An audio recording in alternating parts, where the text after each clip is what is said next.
How to find your password in your Windows. Hey everyone, welcome back to the channel. In today's quick tutorial, I'll be showing you guys a quick and easy method to find your password of your Windows device. But before getting started, don't forget to hit the like button down below and subscribe to the channel.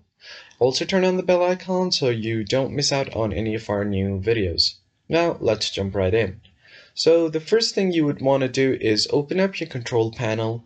You can do it directly by searching on the search bar, or you can just, if you have it on your desktop, you can open it from here as well.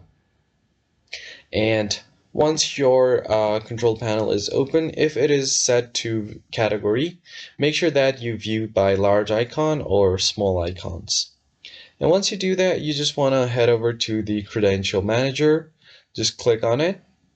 And here you'll see two options. The first one is web credentials, and all of your web passwords will be listed right here.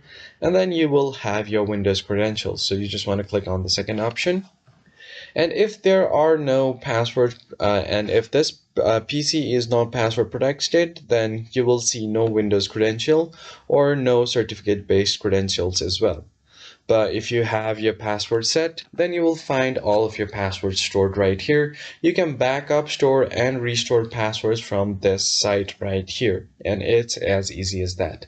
And that is how you can easily find your password on your Windows device. I hope you found this tutorial helpful, and I'll see you on the next video. Thanks for watching.